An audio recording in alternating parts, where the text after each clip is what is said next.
नमस्कार, दिन भर की बड़ी खबरों में आपका स्वागत है। मैं हूं आपके साथ आंचल। आज इस बुलेटिन में बात होगी नोबेल पुरस्कार विजेता के राहुल गांधी पर दिए बड़े बयान की, असम के सीएम के सीएए पर बड़े कबूलनामे की। देखेंगे बिहार में नीतीश कुमार क्यों आ गए सभी के निशाने पर। उत्तराखंड में राज्य बीजेपी चीफ ने क्यों ऑपरेशन लोटस पर उठाए सवाल। जानेंगे ईवीएम की जांच को क्यों तैयार हुआ चुनाव आयोग। और बुलेटिन के आखिर में देखेंगे जाने माने कार्टूनिस्ट इरफान की किस खबर पर पड़ी तिरछी नजर। लेकिन दिन भर की तमाम बड़ी खबरों से पहले एक नजर आज की सुर्खियों पर।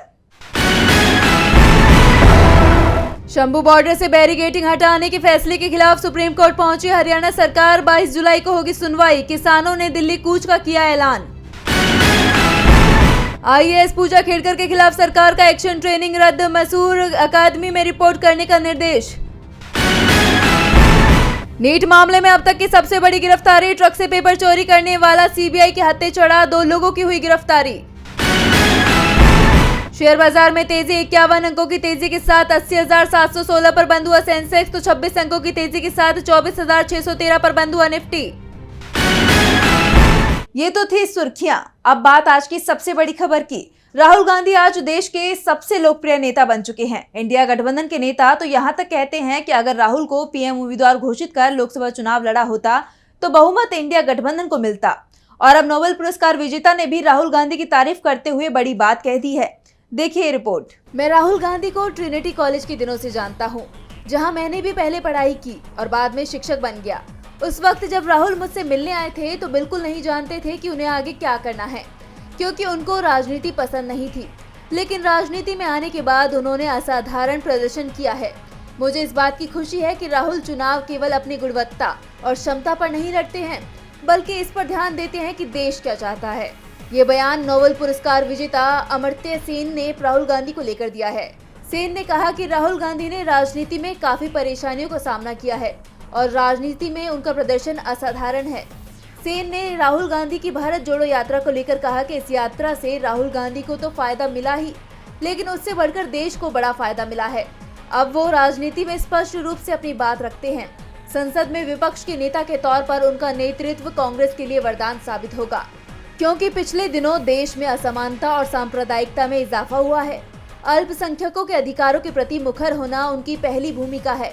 इसे वो अच्छे से संभाल रहे हैं। ऐसे में विपक्ष के नेता के रूप में उनके सामने अवसर और चुनौती दोनों हैं। उन्हें बड़ी परीक्षा देनी है। वैसे ये भी सच है कि राहुल गांधी के सामने अभी बहुत चुनौतियां हैं, खास तौर पर देश में बढ़ते सांप्रदायिकरण को लेकर। मोदी सरकार की कई नीतियां विभाजनकारी साबित हो रही हैं, जिसमें एक नाम सीएए कानून का भी है।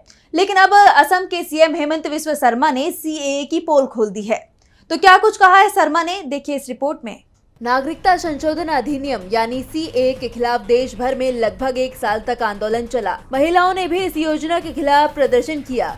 विपक्ष ने भी आपत्ति दर्ज की थी, लेकिन मोदी सरकार ने सारे विरोध के बावजूद सीएए लागू कर दिया। सीएए को लागू हुए 6 महीने से ऊपर हो गए हैं, लेकिन सरकार के पास उस स्तर पर आवेदन नहीं पहुंच रहे हैं जितने की उम्मीद जताई जा रही थी। और अब असम के मुख्यमंत्री हेमंत बिस्वा शर्मा ने भी ये माना है कि ये योजना जनता को स्वीकार नहीं है। हाल ही में शर्मा ने बताया कि असम में अब तक सीएए के तहत केवल 8 आवेदन ही आए हैं।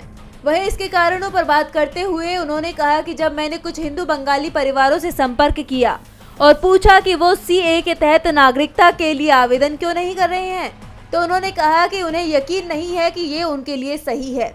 शर्मा के इस बयान ने सरकार की इस योजना पर गंभीर सवाल खड़े कर दिए हैं। सरकार योजनाएं जनता के लिए, उनके हित के लिए बनाती है, लेकिन इस योजना को अब जनता भी नकारती हुई नजर आ रही है। उन्हें सरकार के बनाए इस कानून पर भरोसा नहीं है। हेमंत शर्मा के बयान ने काफी हद तक इस बात पर मोहर लगा दी है। असम ही नहीं, देश भर में इस कानून के तहत आवेदनों को लेकर जनता की तरफ से निराशाजनक प्रतिक्रिया ही सामने आई है। ऐसे में सवाल ये उठते हैं कि कब तक ये योजना लागू रहती है। क्या सरकार सीएए कानून को वापस ले लेगी? दूसरे देश से भारत आए हिंदुओं को ही सीएए पर भरोसा नहीं है, जबकि बीजेपी सीएए को अपनी बहुत बड़ी सफलता बताती है। वैसे पोल तो इस समय बिहार के सीएम नीतीश कुमार के सुशासन की भी खुल गई है। राज्य में अपराध का ग्राफ बढ़ता जा रहा है। बिहार पुलिस के आंकड़े ही बताते हैं कि लालू राज, जिसे नीतीश जंगल राज कहते थे, उस समय की तुलना में नीतीश राज में अपराधों की संख्या 2 गुना से ज्यादा हो गई। कोई सुरक्षित नहीं है और अब वीआईपी के चीफ के पिता की ही जान ले ली गई। तो क्या है पूरा मामला, देखिए इस रिपोर्ट में।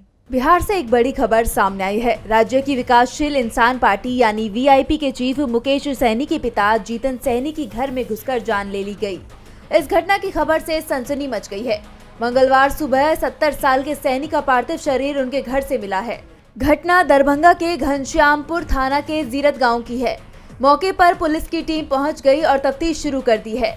घटना के कारणों का पता नहीं चल पाया है। हालांकि बताया जा रहा है कि सैनी के घर का सामान भी बिखरा मिला। आशंका जताई जा रही है कि चोरी के विरोध करने के चलते उनकी जान ले ली गई। घटना की जांच के लिए एसआईटी बना दी गई है। इस घटना पर राजनीति तेज हो गई है। घटना पर दुख जताते हुए तमाम नेताओं के बयान सामने आए हैं। सरकार की नाकामी पर सवाल उठाए जा रहे हैं। सांसद पप्पू यादव ने इसे बीजेपी के रावण राज का पुख्ता प्रमाण बताया है। उन्होंने कहा कि नीतीश कुमार के शासन का इकबाल खत्म हो गया है। अब प्रशासन अपराधियों के बजाय निर्दोषों को फंसाने का निजाम बन गया है। आरजेडी के मुख्य प्रवक्ता शक्ति यादव ने कहा कि शासन पूरी तरह से पंगु हो चुका है। शासन अचेत अवस्था में है। कोई नेता सुरक्षित नहीं है। गोलियों की दहाड़ से प्रदेश का कोना कोना थर्राता है। तो कांग्रेस के प्रदेश अध्यक्ष अखिलेश प्रसाद सिंह ने कहा कि लोग राम राज्य की कल्पना करते हैं, लेकिन बिहार में हर दिन लोगों की जान लेना आम बात हो गई है। एक तरफ विपक्ष ने घटना पर गंभीर सवाल खड़े किए हैं, तो सत्ताधारी दल इसे मामूली सी घटना बता रहा है। बीजेपी नेता अजय आलोक ने कहा कि हमला तो ट्रंप पर भी हो गया। उनके अलावा जेडीयू नेता रामनाथ ठाकुर ने कहा कि घटनाएं तो होती रहती हैं, जिसके बाद से उनके बयान की आलोचना की जा रही है। नीतीश कुमार विपक्ष के निशाने पर हैं। सवालों में बिहार की कानून व्यवस्था है, तो इस पर नीतीश की चुप्पी लोगों को हैरान कर रही है। हैरान बीजेपी के नेता भी दिखाई दे रहे हैं, क्योंकि बीजेपी हाईकमान को पार्टी के पुराने नेताओं की जगह दूसरे दल से आने वालों पर ज्यादा भरोसा दिखाई देता है। और इसी नीति को लेकर उत्तराखंड बीजेपी के प्रदेश अध्यक्ष ने हाईकमान पर सवाल खड़े कर दिए हैं। तो क्या कहा है बीजेपी प्रदेश अध्यक्ष ने, देखिए इस रिपोर्ट में। चुनावों में बीजेपी को एक के बाद एक झटके लग रहे हैं। पहले लोकसभा चुनाव में पार्टी बहुमत हासिल करने से चूक गई। फिर उपचुनावों में भी जनता ने बीजेपी की नीतियों को पूरी तरह से खारिज कर दिया। 13 में से 11 सीटों पर बीजेपी और उसके सहयोगी दलों को हार का सामना करना पड़ा है।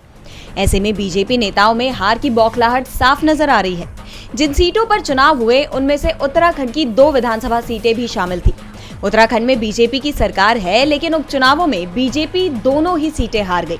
इसके बाद प्रदेश बीजेपी अध्यक्ष महेंद्र भट्ट ने पार्टी की नीतियों पर ही बड़ा सवाल खड़ा कर दिया है। भट्ट ने कहा कि पार्टी ने कांग्रेस से आए नेताओं को टिकट दे दी, ये एक गलती थी। भट्ट ने संकेतों में ऑपरेशन लोटस पर सवाल उठा दिए हैं। दरअसल बीजेपी ने उत्तराखंड और हिमाचल प्रदेश में कांग्रेस के विधायकों के इस्तीफे दिलाकर उन्हें अपने पाले में कर लिया था, लेकिन जब इन सीटों पर उपचुनाव हुए तो बीजेपी को एक बार फिर हार मिली है। इसे लेकर उत्तराखंड प्रदेश अध्यक्ष ने सवाल खड़े कर दिए हैं। भट्ट ने बद्रीनाथ सीट पर मिली हार को चौंकाने वाला बताया है, क्योंकि 1 महीने पहले ही लोकसभा चुनाव में पार्टी को बद्रीनाथ में 8000 वोटों की लीड मिली थी और अब वो 5000 से ज्यादा वोटों से हार गई है। बद्रीनाथ सीट पर विधानसभा उपचुनाव में बीजेपी ने राजेंद्र भंडारी को, जो कांग्रेस से इस्तीफा देकर बीजेपी में आए थे, उन्हें टिकट दिया था, लेकिन उन्हें हार मिली है। इसी तरह से मंगलौर सीट पर लगातार दल बदल के चलते सुर्खियों में रहने वाले करतार भड़ाना को टिकट दिया था। करतार भी चुनाव हार गए। साफ है, जनता ने खरीद फरोख्त की राजनीति को खारिज कर दिया है। तो वहीं पार्टी के प्रदेश अध्यक्ष महेंद्र भट्ट ने नतीजों को लेकर पार्टी हाईकमान को आईना दिखा दिया है। सवाल बीजेपी की रणनीति से ज्यादा उसके केंद्र में सरकार बनाने को लेकर उठ रही हैं। विपक्ष तो अभी भी ये दावा कर रहा है कि अगर चुनाव ईवीएम की जगह बैलेट पेपर से होता तो बीजेपी को 100 सीट भी नहीं मिलती। और अब चुनाव आयोग जो ईवीएम पर किसी तरह का जवाब विपक्ष को नहीं दे रहा था, वो इसकी जांच के लिए तैयार हो गया है। तो कैसे ईवीएम की जांच को तैयार हुआ चुनाव आयोग, देखिए रिपोर्ट। लोकसभा चुनावों से ही विपक्ष ईवीएम को लेकर सवाल उठा रहा था, जिसके बाद सुप्रीम कोर्ट ने आदेश दिया था कि अगर प्रत्याशी चाहते हैं तो चुनाव के बाद ईवीएम की जांच की जाएगी, लेकिन चुनाव में दूसरे और तीसरे नंबर पर आने वाला उम्मीदवार ही इसकी मांग कर सकता है। साथ ही एक विधानसभा क्षेत्र की अधिकतम 5% ईवीएम की जाँच कराई जा सकती है। सुप्रीम कोर्ट के आदेश के बाद चुनाव आयोग ईवीएम के मॉक पोल को भी तैयार हो गया है, जबकि लोकसभा से पहले विपक्ष की इसी तरह की मांगों को चुनाव आयोग ने ठुकरा दिया था, लेकिन अब चुनाव आयोग ईवीएम की जांच को तैयार हो गया गया है। सुप्रीम कोर्ट के आदेश के बाद चुनाव आयोग के पास ईवीएम की जांच के लिए 8 आवेदन पहुंचे हैं और जिन उम्मीदवारों ने आवेदन दिए हैं उनके सामने ईवीएम का मॉक पोल भी कराया जाएगा, जिसमें उम्मीदवार या उसका कोई भी प्रतिनिधि शामिल होगा जो अपनी मर्जी से ईवीएम में 1400 वोट डालेगा। इसके बाद इन वोटों की काउंटिंग कराई जाएगी और ईवीएम, वीवीपैट और डाले गए वोटों का डेटा मिलाया जाएगा, जिससे साफ होगा कि ईवीएम सही तरीके से काम कर रही है या नहीं। दरअसल सुप्रीम कोर्ट के आदेश के बाद ईवीएम की जांच को लेकर 1 जून को चुनाव आयोग ने एसओपी जारी की थी, जिसमें कहा गया था कि एक ईवीएम के हिसाब से 40,000 रुपए का भुगतान करना होगा। ईवीएम से फिर वोटिंग होगी, लेकिन इस बार ये वोटिंग किसी दल की हार जीत के लिए नहीं बल्कि ईवीएम के भरोसे के लिए होगी। लेकिन ये सवाल भी है कि अगर गड़बड़ी मिली तो क्या चुनाव फिर से होंगे? सवाल हर तरफ से उठते दिखाई दे रहे हैं। हाल ही में पीएम मोदी रूस की यात्रा पर गए थे, लेकिन पीएम की इस यात्रा के बाद अमेरिका से बड़ा बयान सामने आया है जो पीएम मोदी के पुराने बयानों पर सवाल खड़े कर रहा है।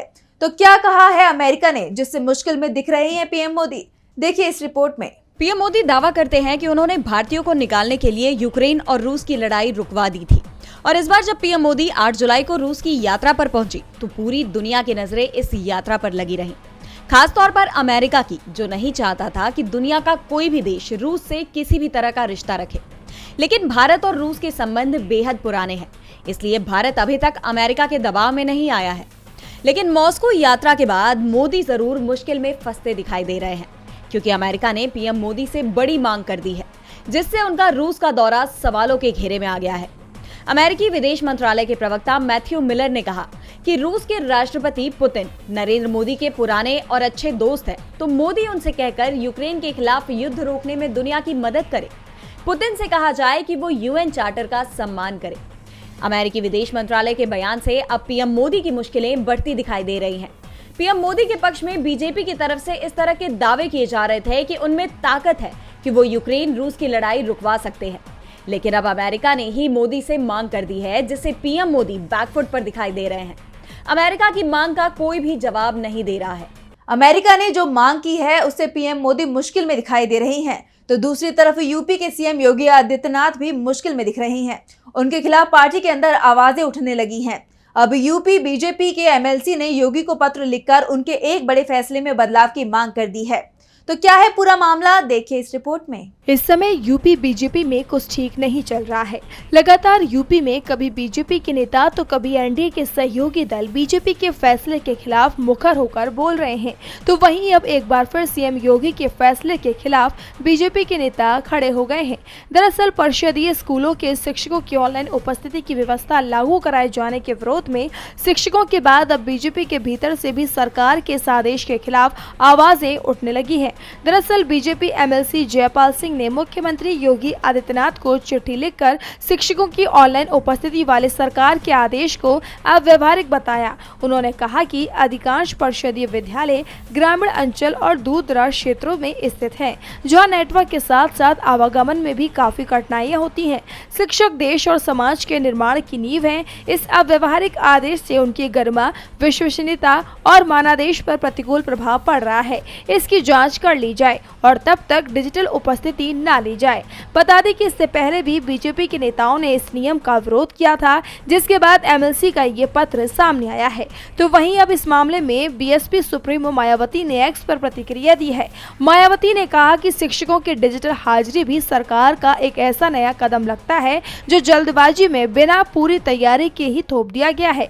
इससे कहीं ज्यादा जरूरी है कि शिक्षकों की सही व समुचित संख्या में भर्ती के साथ साथ बुनियादी सुविधाओं का विकास हो, ताकि अच्छी गुणवत्ता वाली पढ़ाई सुनिश्चित हो सके। बता दें कि शिक्षकों के विरोध के बाद अभी सरकार ने यूपी में शिक्षकों के डिजिटल हाजिरी पर 2 महीने के लिए रोक लगा दी है। विवाद का हल निकलने तक ये रोक जारी रहेगी। और बुलेटिन के आखिर में देखते हैं जाने माने कार्टूनिस्ट इरफान की किस खबर पर पड़ी तिरछी नजर।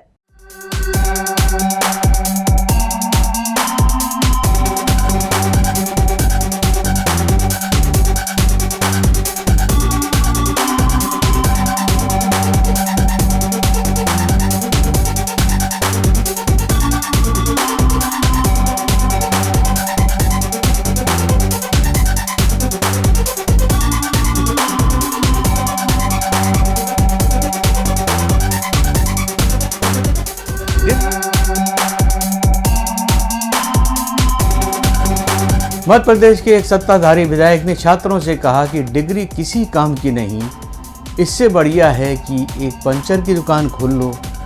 अच्छा होता छात्रों को प्रेरणा देने के लिए विधायक जी खुद भी विधायकी छोड़कर पंचर की दुकान खोल लेते, क्योंकि कहा जाता है कि विधायक जी भी तो डिग्री धारक हैं।